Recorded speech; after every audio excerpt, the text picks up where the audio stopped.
A Muslim Among the Settlers, written by Wajahat Ali.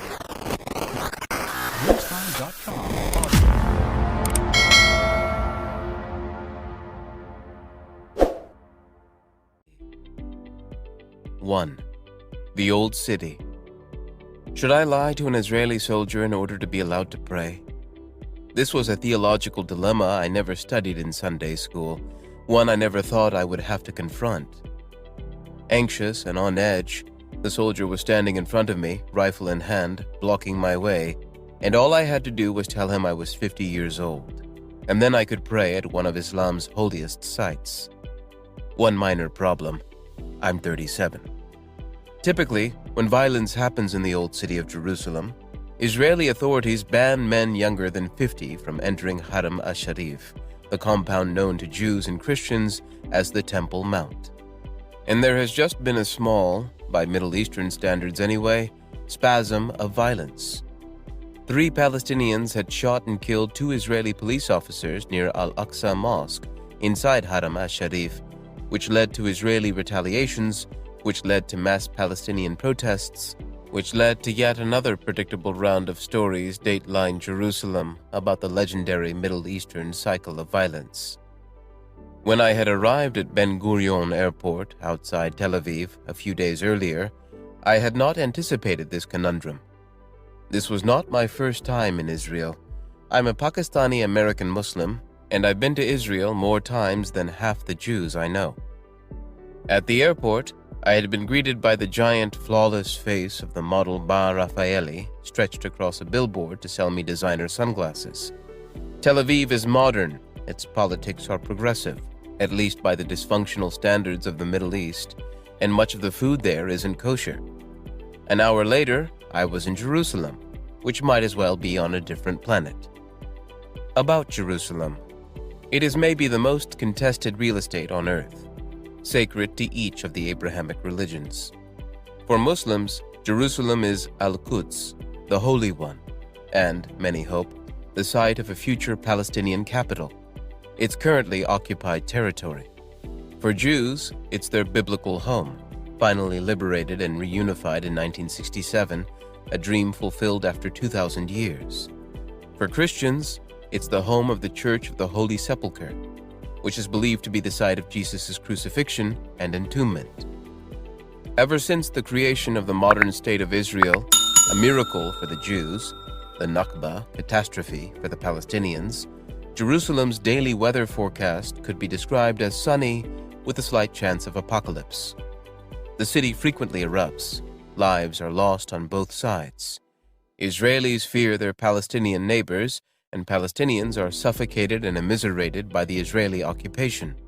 It's a real estate dispute, yes, but seeded with a profound religious complexity that casts a shadow across the Middle East and all the way to America, where many Jewish and Muslim communities circle each other with apprehension and mistrust.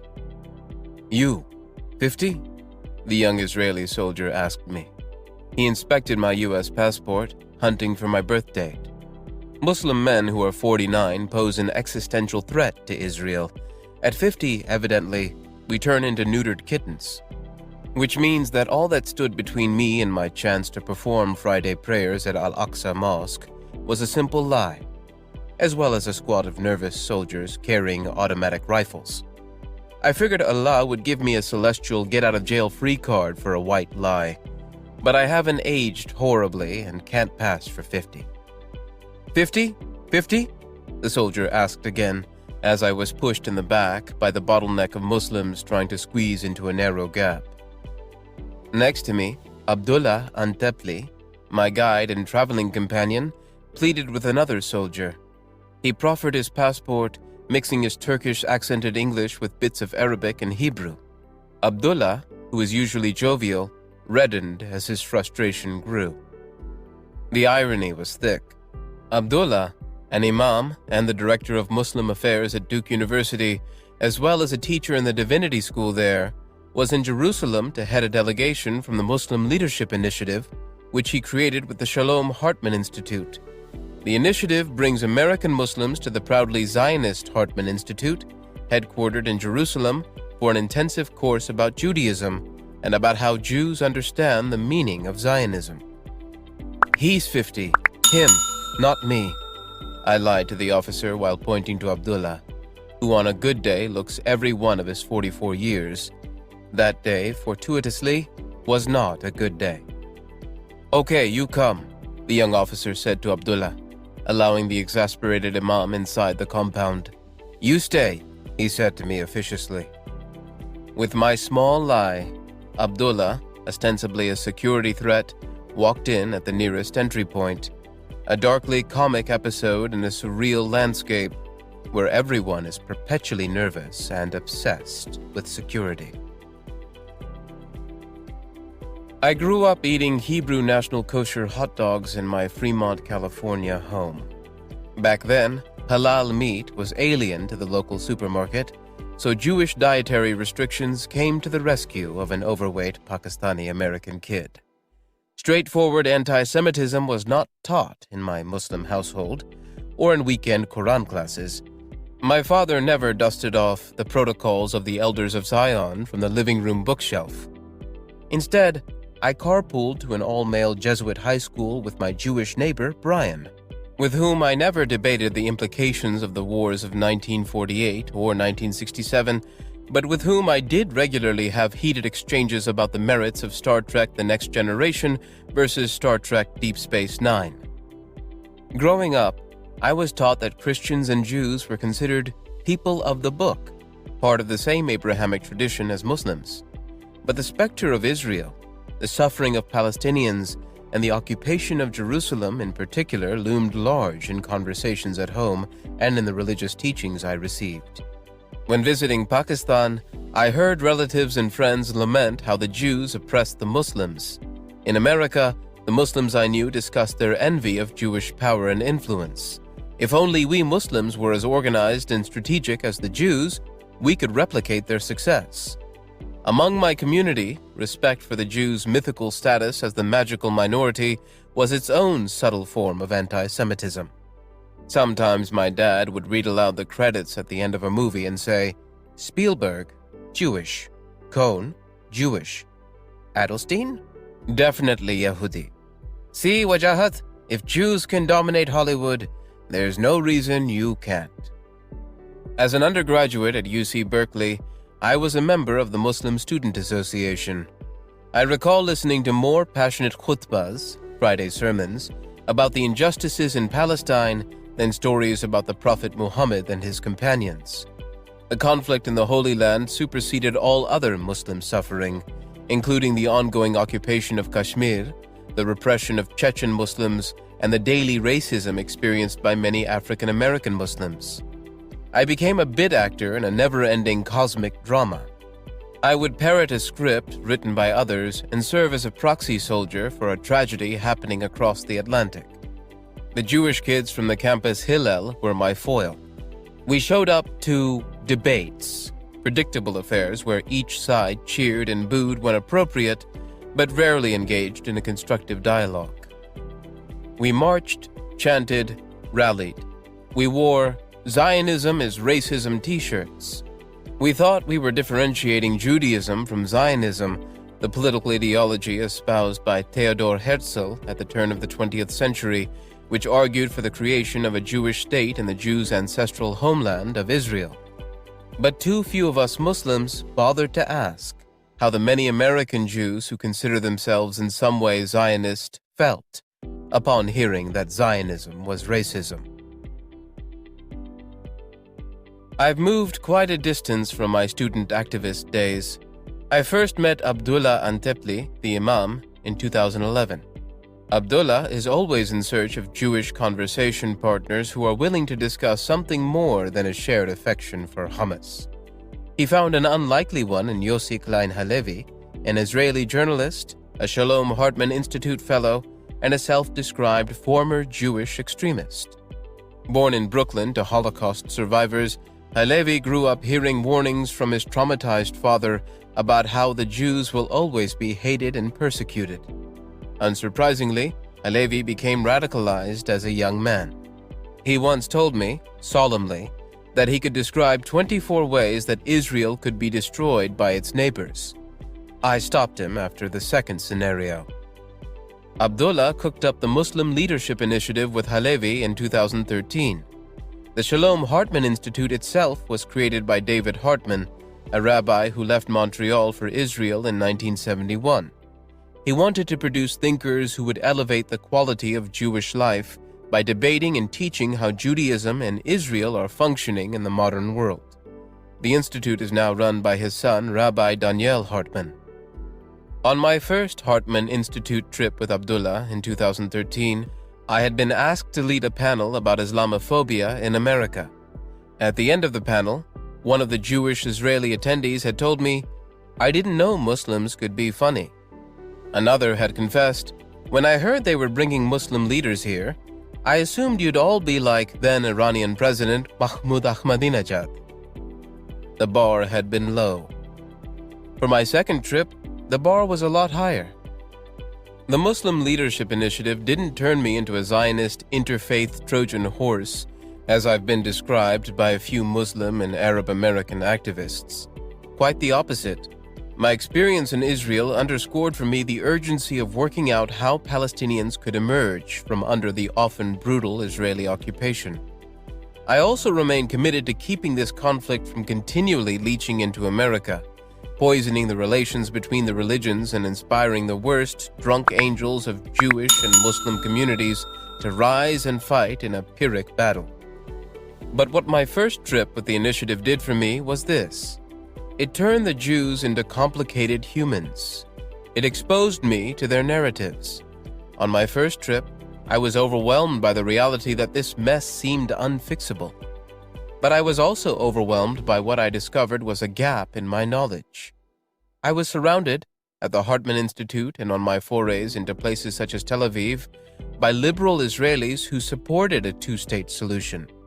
Some of them didn't know very much about Islam, but in the sheltering confines of the Institute, there was not only respect for my Muslim faith, but also an acknowledgement that another people have a reasonable claim to the land that Israeli Jews call their own. The people at Hartman and the people in the cafes of Tel Aviv could, theoretically, be part of a solution. But I knew this was only one side of Israel, empathetic, nuanced.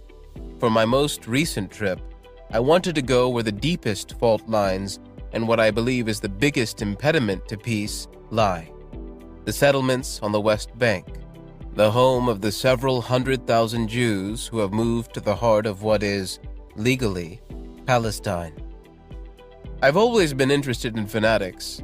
I admire and fear their zealous conviction, unclouded by doubt, anchored by an arrogant righteousness unwilling to tolerate dissent. Every community, including mine, has them. People who believe in only one truth, and that those who don't completely embrace or support that truth are to be excommunicated or fought as villains. The Palestinians and the Jews are heavily burdened with these kinds of people. Historically, Hamas has not sought peaceful coexistence with Jews. I always assumed that Hamas and the settlers needed each other to justify their respective existences, lovers dancing a waltz, pouring gasoline as the world burned around them. I wanted to talk with settlers myself. I wanted to understand how they thought and to ask them a couple of questions. Would they ever leave the West Bank in exchange for peace with the Palestinians? And, maybe even more important, what's given them their strident conviction? I figured I'd ask hardline Palestinians the same question. This was a fraught project. I didn't have the impression that the settlers would have much patience for a brown-skinned Muslim critical of the occupation. I asked my friends at the Hartman Institute where I should go first. They suggested that I ease in gently. And so my first stop was Efrat, the Scarsdale of the settlements. 2. Efrat. Chaim Cohen, my Israeli driver, took me up into the hills south of Jerusalem, past security checkpoints, toward the settlement of Efrat on the West Bank near Bethlehem. Established in 1983, Efrat is an affluent community of 10,000 residents, built on the high ground of 7 hills in the Judean mountains. It's one of the gentrified jewels of Gush Etzion, a collection of more than a dozen settlements housing more than 80,000 people. Efrat is one of those settlements that many believe would become part of Israel in a land swap with Palestine. Not that such a deal is on the horizon. Stunning vineyards, beautiful maple and pine trees, and flourishing gardens filled the landscape. The roads were spotless. The roundabouts had striking green grass, perfectly cut. And all around us we saw idyllic sand-colored homes made of Jerusalem stone and red tiles.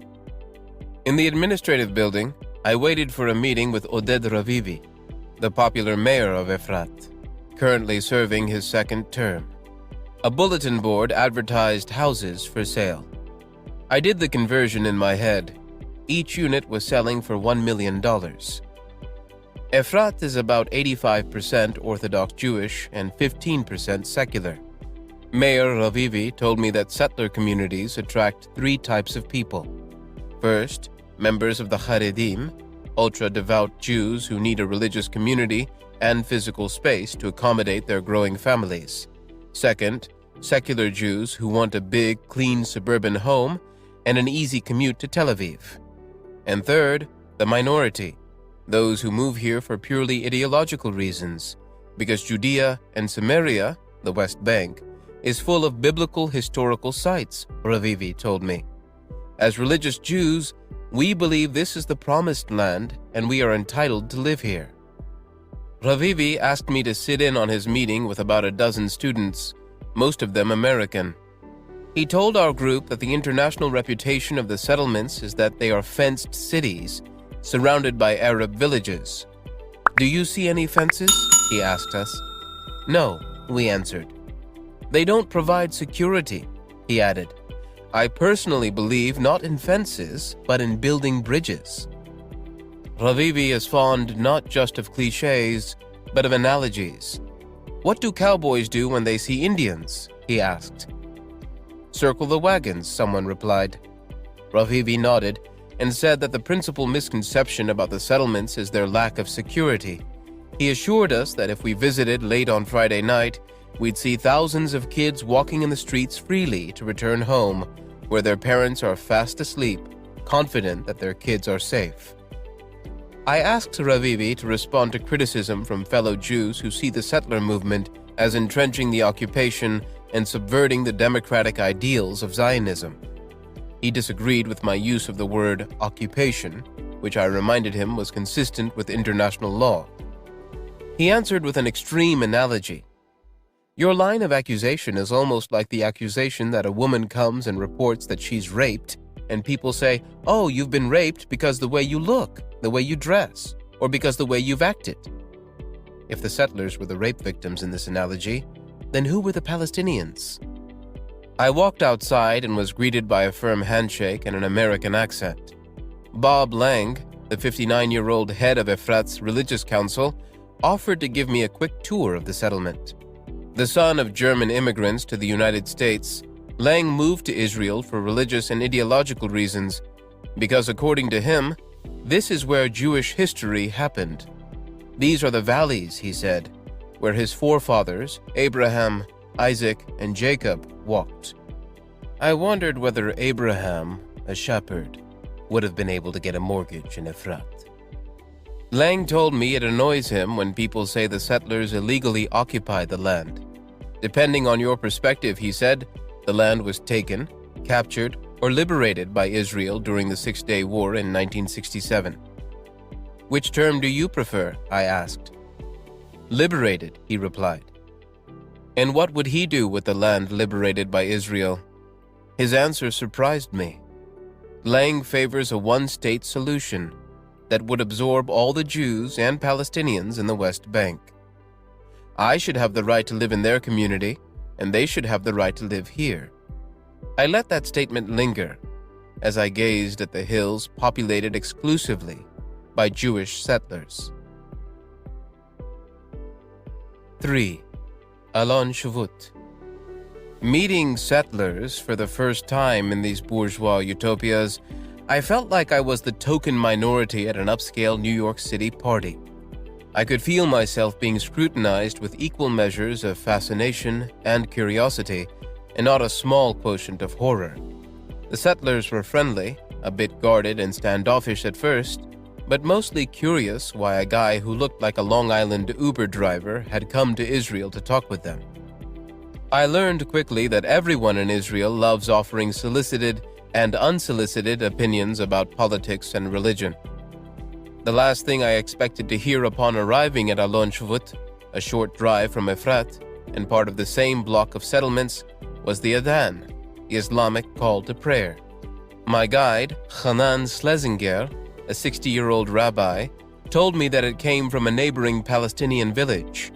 His community of 800 families, totaling almost 3,200 people, 95% of whom are Orthodox Jews, has no mosques. Sometimes I think my Jewish neighbors don't hear the Adhan, he said. It's the way their mind is structured. Schlesinger's mind had once been structured the same way. To him, the Palestinians had been background noise, the gray, drab scenery that passes in the distance in a movie. About 4 years ago, Schlesinger attended an interfaith meeting where he met Yassin, a 17-year-old Palestinian who was wearing a Seeds of Peace t-shirt he had received at a camp in Maine. Schlesinger was baffled that a Palestinian could promote peace. The concept was an oxymoron to him. Schlesinger then met Jamal, the boy's father, and learned that the family was from the Palestinian town Beit Ummar. Jamal told him that when the Palestinian children in his town saw a Jewish settler like Schlesinger, they ran and cried. "Why?" Schlesinger asked. "They all carry submachine guns, and they kill our kids," Jamal replied. A lot of his friends did carry Uzis or pistols, Schlesinger conceded. He considered this exchange to be a blessing, because it was the first time in his life that he had experienced how the other experienced him, as an occupier. The revelation was like a dagger to my heart, Schlesinger told me. He'd never thought of what the settlers were doing as an occupation. Living around here, I see the return of the Jewish people to our land after 2,000 years of exile. I see triumph. I see righteousness. And suddenly, I hear that our triumph is another nation's tragedy, and our righteousness is another nation's suffering. I didn't know where to put that. 4. Neve Erez. In Neve Erez, an outpost established in 1999 on a dusty West Bank hilltop, I thought briefly that I'd stumbled upon a Zionist Coachella. For miles, I was surrounded by mostly empty land and sun-baked hills. The man I was to interview, a settler named Noam Cohen, appeared, walking past his front porch, which sported 2 dirty sofas and a table that was currently being used by his dog for shade. With his long hair tied in a ponytail, graying temples, and white t-shirt and green pants fitted on a lean frame, Cohen looked like Iggy Pop. I felt that I'd seen Cohen countless times before on Telegraph Avenue in Berkeley, shrouded in a fog of weed. "I'm the luckiest person on earth," Cohen told me as we stood on his back porch overlooking his utopia. Cohen's kids, barefoot, were running around. Cohen said that his community is considered an illegal outpost, but that the Israeli government helps it out. "They give us money to build everything, all the lights around, all the roads in here. The government also provides water, picks up the garbage, and sends a school bus for his kids. We got everything, but not officially," he added. Cohen loves nature and sincerely believes that one day all of humanity will be one. There won't be religions anymore, and there won't be differences anymore, he said, sounding like an unproduced John Lennon song. But for that to happen, he also believes that we have to pass the process. I asked him whether that process includes expelling and forcibly transferring Palestinians to Jordan. "I think it's going to be part of it. We have to transport people," he said without hesitation. Before departing, I asked Cohen to take me to his music studio, where I pointed to random instruments and asked him to play. He performed an impromptu 10-minute concert, effortlessly cycling through traditional Israeli instruments, drums, and even a didgeridoo. He was damn good and thoroughly enjoyed himself. Here was a man who had realized his dream on the top of a hill in the middle of a desert.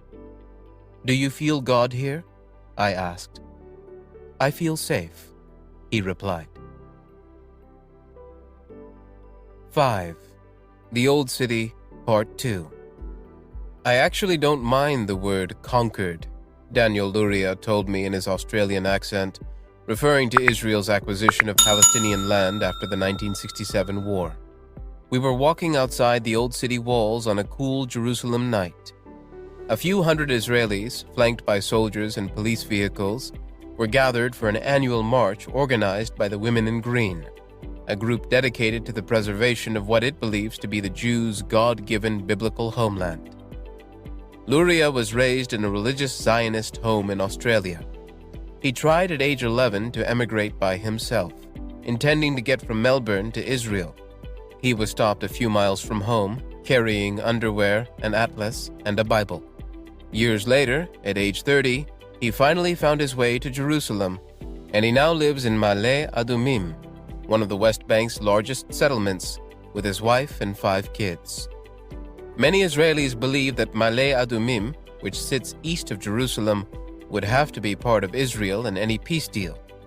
Palestinians see what that could do to the West Bank, effectively cut it in half. "Joshua conquered the land," Luria said, pounding his chest with both fists as he invoked the man who led the Israelite tribes after the death of Moses. "He came back. Today, conquered has become a negative word, but we've come back home. We are the natural heirs of this country, and we are here to stay." His eyes flashing with defiance, he added, "The truth is, there's nothing the world can do about it." The word occupied makes Luria's blood boil. You can't be an illegal occupier of your own land. I pointed out that much of the international community, led by the United Nations, disagrees. "Doesn't matter what the world says," he countered. For Luria, there is no green line, the armistice border established after the War of 1948. "There's one line," he told me, "and it runs from the Mediterranean Sea to the Jordan River. Sea, river, sea, river. Palestine equals Jewish national homeland. That homeland belongs only to the Jewish people because it's never been a homeland to anyone else, not a single nation, not a single person, definitely not the so-called Palestinians." As it happened, Luria and I were talking on Tisha B'Av, the 9th day of the Jewish month of Av, which is, as Yossi Klein Halevi, the Israeli journalist and Hartman Institute fellow, once put it, the black hole of the Jewish calendar. On this day in history, over the centuries, Jewish tradition holds that the first temple was destroyed by the Babylonians. The second temple was destroyed by the Romans, the Jews were expelled from Spain, and World War I began, leading to the disintegration of Europe and paving the way, ultimately, for the rise of Nazi Germany. Tisha B'Av is a day of mourning, but for many Jews today, their return to the land from which the Romans exiled them makes the mourning substantially less bitter. "I'm not in exile anymore. I've got my country," Luria said. "Isn't that enough?" I asked him. "No," he said. For Luria and his fellow marchers that day, redemption will not be complete until they achieve the missing piece that will make the fragmented dream whole, the Temple Mount. Luria is a spokesman for Ateret Kohanim, a group founded in 1978 and dedicated to, as he puts it, the revival of Jewish life. The organization helps settle Jews in the Muslim quarter of the Old City and in neighborhoods of East Jerusalem. Some 3,000 Jews now live, protected by armed Israelis, in the densely populated Muslim Palestinian areas of the Old City and Silvan. Luria sees almost no difference between his work and what the Zionist pioneers did 150 years ago, when they came back from Europe and moved to Israel to build up the country. But B'Tselem, an Israeli nonprofit that documents human rights violations in the occupied territories, alleges that Ateret Kohanim aggressively acquires land, displacing Palestinians.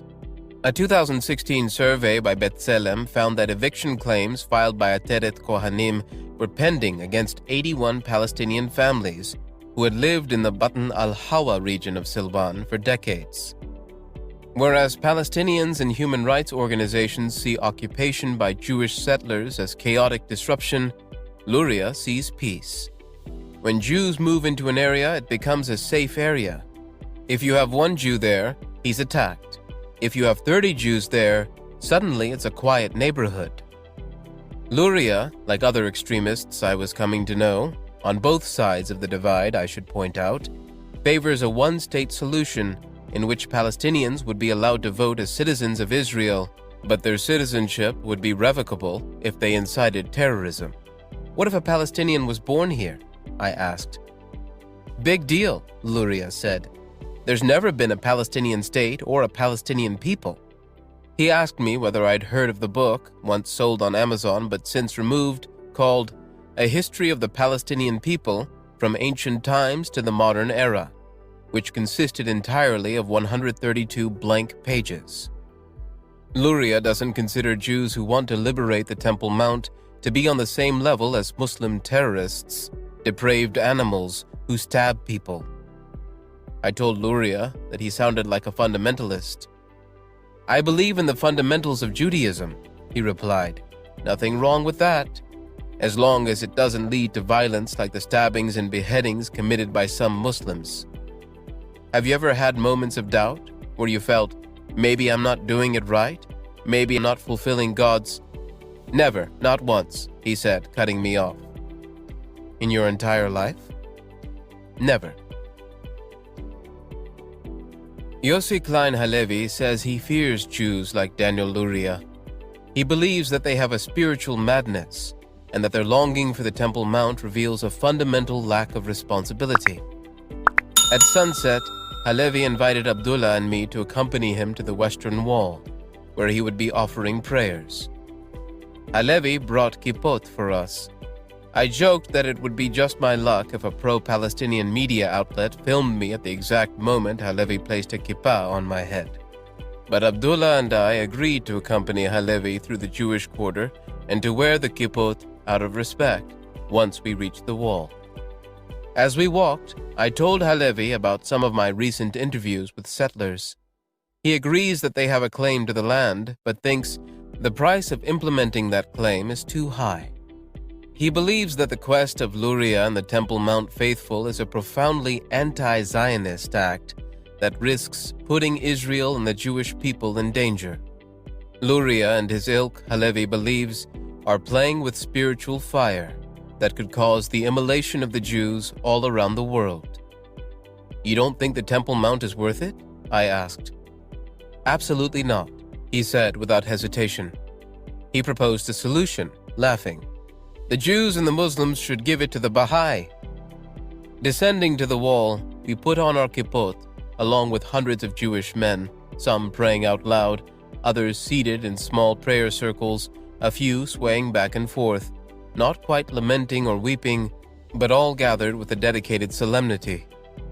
I visited the wall 3 times, and each time I've approached it with respect and reverence, as a visitor who would expect the same from his Jewish brothers and sisters at a Muslim holy site. I see how the wall, with prayers embedded in the narrow spaces between its bricks, inspires an expansion of hearts, bringing joy and love to the faces of believers. The same wall ironically constricts. Men and women must be separated when they pray. Jewish women have returned to the Western Wall after thousands of years. Al-Amari refugee camp. The quickest way to tell you're in a Palestinian neighborhood is to look for clusters of big, unsightly black barrels crowding the skyline. These eyesores store water, which is almost entirely controlled, even in the Palestinian territories, by the State of Israel. Our guide, Ashraf Ab, I've changed his name at his request, told me that some Palestinian residents get water about 2 days a week. The limitations force Palestinians to get creative with conservation. You sometimes take 5 or 6 shits before flushing, he said. This is just one of the challenges for Palestinians who live on the West Bank side of the wall separating most of Jerusalem from the settlements. On the Israeli side, we drove past neat lawns and clean streets, and we breathed fresh air. Then we crossed through the Kalandia checkpoint into the West Bank, which has almost no police presence and scant municipal services. Cans and plastic bottles littered the roads. Trash was caked onto the rocks and dirt. Crushed cars were stacked like pancakes. Palestinians line up at the checkpoint, hoping to enter Jerusalem for jobs or medical services, or to reach their property. Some have a blue ID card, which indicates residency in, but not citizenship of, Israel, and which allows them to enter Jerusalem. They come on foot or by car, sometimes waiting 15 minutes, sometimes hours, subject to the whims of young Israeli soldiers manning the checkpoint. Ever since the 1967 war, Palestinians possessing only a green ID card, indicating West Bank residency, cannot get into Jerusalem without a special permit. Ab told me that many Palestinian residents of the West Bank have never entered Jerusalem, despite living just feet away. The 280-mile-long wall doesn't make it easy.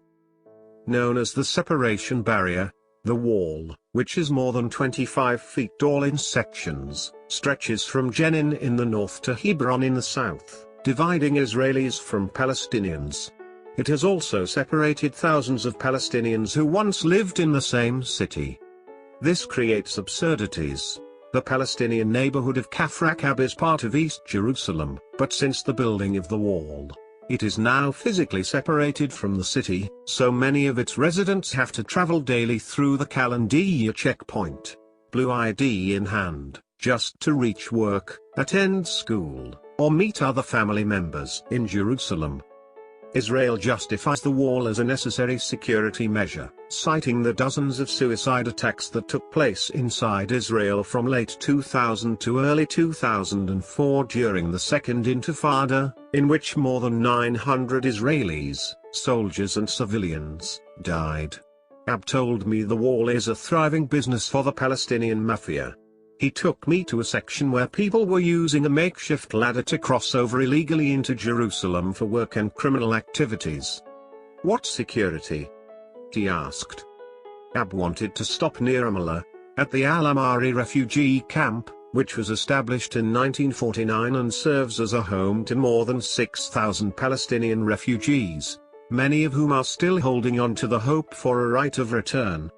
They want to go back to villages that no longer exist. Al-Amari is one of 19 refugee camps in the West Bank. Several generations of Palestinians have been born and raised in these camps. The scene reminded me of cities in Pakistan: graffiti, trash, barefoot children playing on dirt roads. An electricity line crisscrossed between several buildings barely separated by narrow alleys.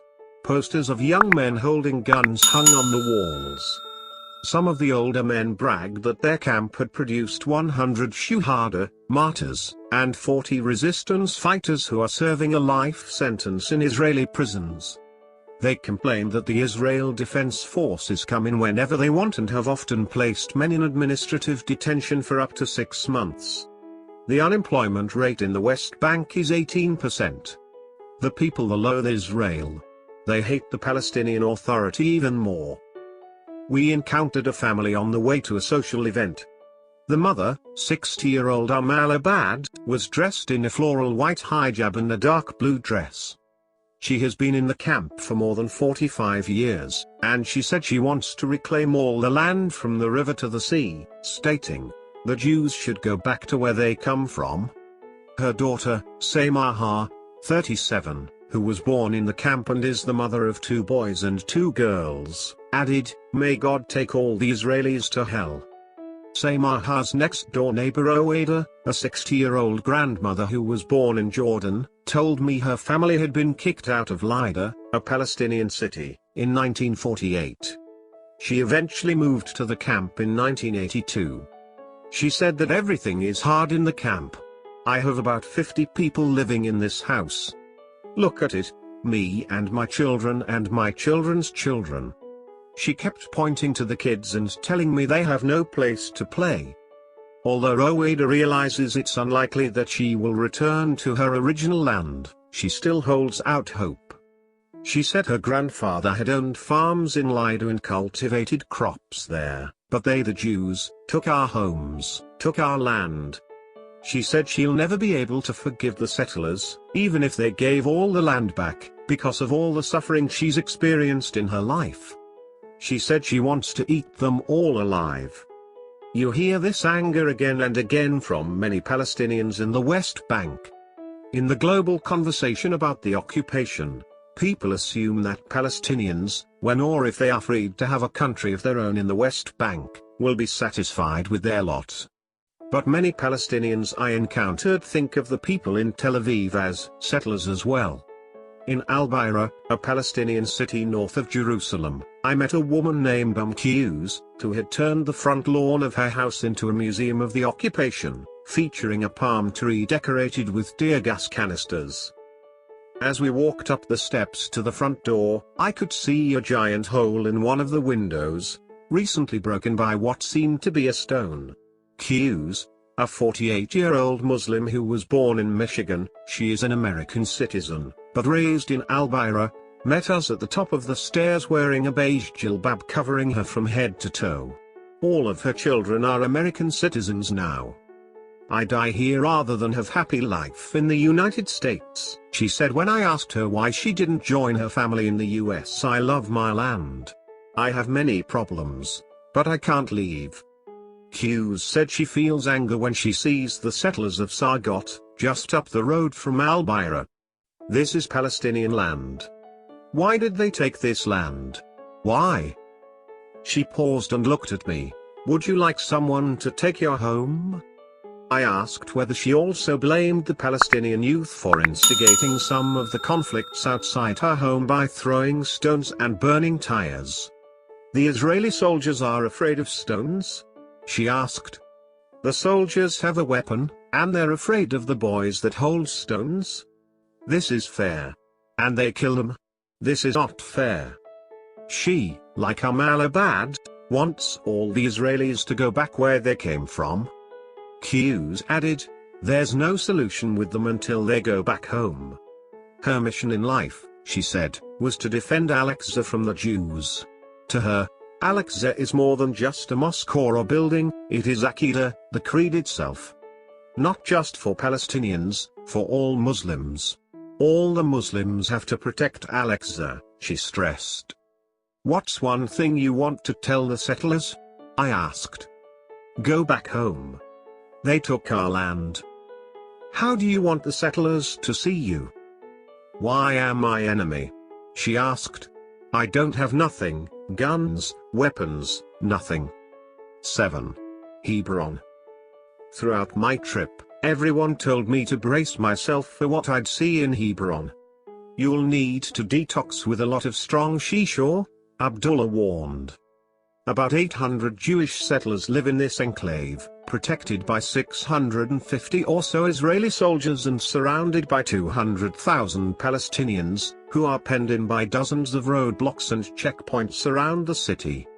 The dreams of those 800 or so Jewish settlers shape and distort the lives of all the Palestinians living there. Hebron had a Jewish community until 1929, when the Jews were killed in a riot. In 1968, settlers came back for good. We met one of these settlers, No Manan, near the entrance to a playground. He shuffled toward us in his sandals, resembling a kindly Jewish American grandfather. In 1972, at 18, Arnon decided to visit the settlement of Kiryat Arba. He kept returning, eventually becoming involved in excavations and helping restore the old synagogue. Today he is not only a spokesman of the Jewish community of Hebron but also a historian and an expert on the Tomb of the Patriarchs. Israel Ministry of Foreign Affairs. Yishai Fleischer, a radio host and frequent commentator for international media, was to lead our tour. Born in Israel, he earned a legal degree at Cardozo School of Law, in the US. Fleischer leapt out of his car with a boyish energy, extending his hand and welcoming us with a giant grin. He was carrying a big, visible handgun. There are only two kinds of minorities in the Middle East, Fleischer told me: armed and unarmed. Anand gave us a quick tour around the community before we headed over to the tomb of the patriarchs. He took us first into the playground and pointed at a mural depicting flames emerging from a baby carriage. It was to honor a 10-month-old baby who had been killed in 2001 by a sniper bullet that had come from over there, he said, motioning toward a nearby hill. I asked him whether it was worth staying in Hebron, especially with children, considering the danger. Yes, he said. Children play here, and every one of them is a victory over terror. Anand said he believes that the Jewish condition in Hebron is an apartheid. The Jews are in a ghetto. The Jews are limited to 3% of the town. A ghetto? This was the first time I'd heard anyone accuse the Palestinians of imposing an apartheid regime on their neighbors. The Jews of Hebron don't have rights to build or to develop, he said, adding that anyone who considers the occupation to be illegal is wrong. Jewistically, they are wrong, he continued, coining a new word in his ardor. Historically, they are wrong. Geographically, ecologically, everything wrong. He said he believes that his community, unlike the Palestinian leadership, takes care for human rights of Arabs, for health of Arabs, for supplying water for Arabs. Anand told me that a two-state solution would end up pushing Arabs to form a terrorist, jihadistic, Islamic regime. He is for one state, the entire land of Israel, including the occupied territories, and for one loyal person, one vote. He even said he would be fine with a Palestinian prime minister, provided that he or she is loyal to the vision of the state of Israel. The condescension was a bit much for me to take. Fleischer talked about an equitable solution to the conflict, but the one described would have Jewish settlers seizing disputed property, and the Palestinians deprived of legal remedies. Doesn't that sound a lot like colonialism? I asked. What is it to do with colonialism? Fleischer said, offended. We're taking our property. It's our land. We purchased it. We're trying to move into here. How is that possibly colonialism? On our way to the tomb of the patriarchs, I asked Fleischer whether Arab citizens of Israel could be equal to Jews. No, not in my opinion, he said. He added that the word occupier is a fantastic, audacious, bold move to delegitimize Jewish presence in Hebron, which he credited to the forces of narrative jihad. At the steps leading up to the Jewish entrance of the tomb, I twice annoyed Fleischer by referring to the Temple Mount as the Al-Aqsa compound. It's not just disrespectful, it's supposed to be historical, right? He said. It was for 1,400 years, before Islam came around, the Temple Mount. We passed by green walls and arches, saw several worshippers and tourists, most of them Orthodox, and eventually reached the cenotaph. Looking through the green bars of the gate, you could see the section for Muslim visitors, about 10 feet across on the opposite side. In between us was Abraham, the forefather uniting Islam and Judaism, allegedly buried here, in the cave of Machpelah, thousands of years ago by his sons Isaac and Ishmael. In the 21st century, he was lying between both children, dividing them. Later that day, on the Palestinian side of Hebron, I met a man named Jihad Rashid. The land is more important than our families. More important than blood. Jerusalem, Palestine, Al-Aqsa Mosque is more important than all of the above. It is part of our religion, he said. I felt I had found the perfect interfaith partner for Fleischer and Anand. The three men are saying the same thing, but speak from different texts.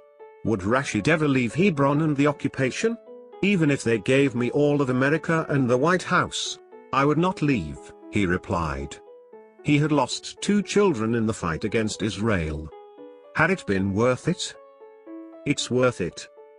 We left Rashid's shop and entered a souk, venturing deeper into the old city of Hebron. Shop after shop was closed, the green metal doors shut. Above us was wire mesh in between long, lime green metal bars that crisscrossed and formed a semi-open dome. I felt like we were birds in a cage. Ashraf told me that this shield had been installed years ago to protect Palestinians from the trash that Israeli settlers would throw down from the houses above. We walked toward a two-story building that was surrounded on three sides by the Jewish community of Hebron. At the top of a yellow metal staircase, by the front door, we met an overweight Palestinian kid in dark blue sweats and a multicolored t-shirt who looked like I had when I was 10. He was leaning against a railing, looking down at a pristine basketball court used exclusively by Jewish settlers, constructed between his building and a Jewish neighbor's house. The Dome of the Rock, which sits in the center of Haram al-Sharif, photographed on March 14, 2018. After initially being denied entry to the compound for being too young, the author was later allowed in to pray. Artur Medak, Ner photo, Getty. At this Palestinian home, effectively nestled inside the Jewish settlement, we were greeted by Nasreen, a 28-year-old mother of 5, whose serious face revealed the Spartan toughness needed to survive here. She had moved in 14 years ago, right after she'd married Shadi, now 34, whose family had lived in Hebron for generations. She shared the two-story home with Shadi's first wife, who stood behind Nasreen, welcoming us with a big smile. 17 people live in the house. The 3 shops we'd passed by before reaching their house, all welded shut, had belonged to Shadi. Nasreen said all 3 had been forcibly closed by Israeli soldiers. Now the family members were essentially prisoners in this house. They had to make sure that at least one adult was in the building at all times to prevent a takeover. Despite the challenges, Nasreen affirmed, we will all remain steadfast for Palestine. What about her kids and their future? I will die in this house, she said. Me, my children, my husband, all of us. Your grandchildren? I asked. She nodded. We can't leave. How can we? As soon as we leave, the settlers will come and take this house. The settlers, she said, pointing at a window that looked down directly to the basketball court, throw wine bottles into her home. She said that if the settlers ever see any member of her family looking at them while they play, they start cursing.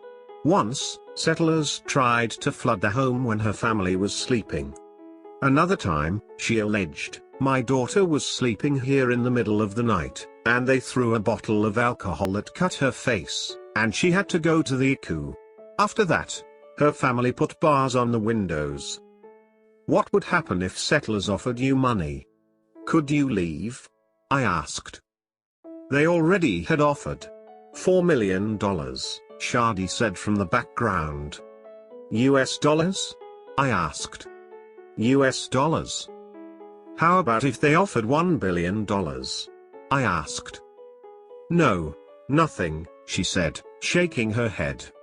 Even if there's a magical peace process, Nasreen said she believes that it will be very hard for her to live side by side with Israeli settlers, because they are all devils and have made her life very difficult for 14 years.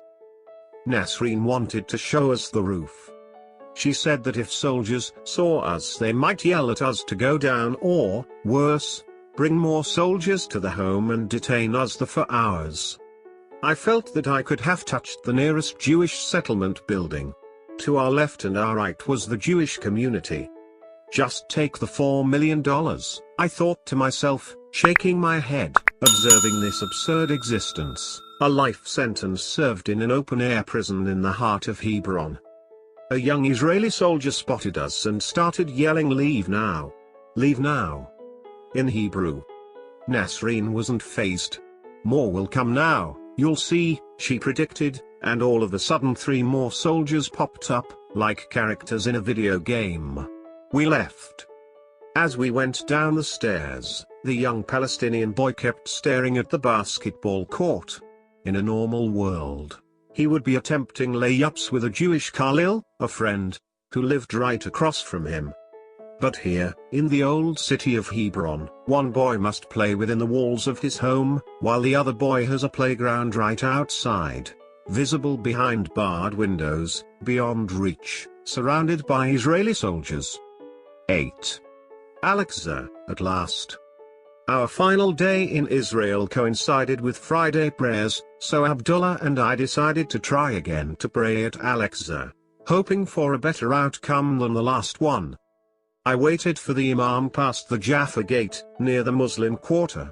I reflected on the past 2 weeks and thought of where I had been around the same time the previous Friday, meeting at a Jerusalem train station with the writer and historian Gershom Gornberg, the author of the influential book The Accidental Empire, Israel and the Birth of the Settlements, 1967 to 1977. Gornberg made Aliyah from America some 40 years ago and lives in Jerusalem. He had arrived for lunch on his bicycle wearing a black shirt, black pants, and black gloves, his round face surrounded by a thicket of scraggly black and white hair. We discussed the creation of the settlements, religious nationalism, and the future of Israel. Gornberg told me he believes that the two-state outcome is still the best bad plan we have for Palestinians to eventually have self-determination and for Jews to maintain self-determination and a democracy. He believes the settlements are the greatest hurdle to achieving this end. Every additional room that is built in a home in a settlement is a deliberate impediment to having that, he warned. Ultimately, he said, Israel has to encourage Jews living in settlements to move to the Jewish state. I told him I didn't think that was going to happen. Gornberg then said something that I wrote down in my notebook and starred, I've lived here for 40 years and nothing important that has happened was expected. At Haram al-Sharif, Abdullah and I entered unperturbed by soldiers, and I thought of Gornberg's hopeful words. It was a perfect Jerusalem day, sunny but not humid, with a subtle wind. No one could have guessed that just recently this place had been the site of violent clashes. Abdullah and I walked toward the wudu station to make ablutions. The golden dome of the rock was on our left. Kids kicked soccer balls, giggling, as their mothers and aunts sat in the shade. Elderly men relaxed in chairs, circling their prayer beads, talking. Teenagers took selfies in front of the dome. A young couple, visiting from America, held hands as they walked across the compound. Abdullah and I entered the Dome of the Rock, passed by women who were offering their prayers, and walked down the steps to the small cave cut into the rock from which Muhammad is believed to have ascended to heaven. I offered a prayer, taking my time to appreciate the space. We walked out and sat on the steps in between the Dome of the Rock and Al-Aqsa, waiting for the call to prayer. Is this land worth all the pain and suffering and bloodshed? I couldn't ask God, because I'm convinced that he's now an absentee landowner. He sold Abraham's children a lemon. Sitting there, I prayed that the many Palestinians I had met who had never been allowed to visit Al-Aqsa could stand next to me in Jumu'ah prayer. I prayed that Palestinian kids would be able to run freely around the city without fear, not worrying about upsetting a soldier or neighbor. I prayed that men like Daniel Luria would be able to come up and say a prayer, and maybe find release from their absolutism. I prayed that Jihad Rashid, the father of 2 martyrs, and other Palestinians who use and abuse religion to validate hate and sanction violence would realize that they didn't have to give their life or their children's lives to defend this place. I prayed for all those Israelis and Palestinians suffering from a permanent state of rage, hijacked by this small volcano the size of New Hampshire, which simultaneously inspires love and loathing, madness and inspiration. As a result of engaging with Zionists, I found that once you allow a space for conflicting narratives, even those that might repulse you, the characters take up room in your mind and your heart. You can no longer unsee or unfeel them. You have to negotiate their presence without compromising your core principles. Yossi Klein Halevy had somehow conjured 24 ways that Muslim extremists could destroy his people, but he also kissed my Muslim babies and looked at them lovingly, yearning for grandchildren. Throughout the trip and afterward, I kept asking, Is this land worth all the pain and suffering and bloodshed? I couldn't ask God, because I'm convinced that he's now an absentee landowner. He sold Abraham's children a lemon. I prayed for the settlers. I'm convinced that their zeal to redeem the land has transformed it into a golden calf, an idol, placed on a pedestal where even God, Jewish morality, and democracy can barely reach it. And I'm convinced that the settlements have become the Achilles heel of Israel's security. Each new settlement beyond the Green Line is paving another road to insecurity and fear, and continuing the cycle of violence, in which generation after generation will sleep with one eye open. One of the most startling things about the West Bank is the fixedness of the settlements. These are not tent camps and hipster organic farms. They are massive cities of Jerusalem stone. Even the far-flung ones, the ones that could in no way be merged into a contiguous Israeli state, project a feeling of permanence and domination over the landscape. If everyone in the region has a shot at interpreting God's will, then I'll offer my own vision. I believe that Jews and Palestinians are religious cousins, more alike than different. They have lived together in the past, eaten each other's olives, worked each other's fields, married each other's family members. Learning to live together again should not be impossible. But this isn't happening, not anytime soon. So as a realist, I support a two-state solution, one that gives the Jews something of what they want but also treats the Palestinians in a way they haven't been treated, not by the Israelis or their Arab brethren, with fairness, respect, and an acknowledgement of the right to self-determination. But the political will to reach this solution is missing. The two-state solution has become the insula of peace plans. God willing, one day maybe, but most people in the West Bank know the two-state solution is just a mirage, a convenient talking point for politicians and diplomats. On my final day in Jerusalem, I recalled a famous saying of the Prophet Muhammad, who was circling the Kaaba, the holiest site in Islam and the figurative house of God on earth.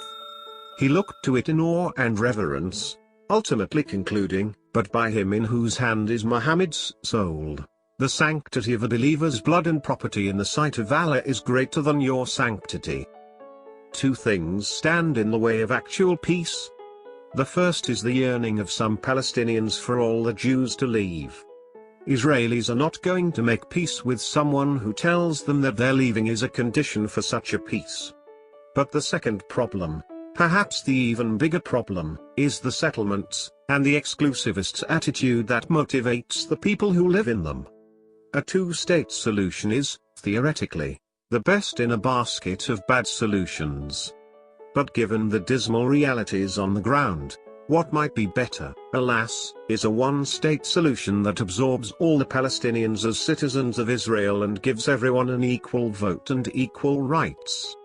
Ironically, this might be the only thing that many of the most hardline settlers, and many of the most unbending Palestinians, agree on. Thanks for watching.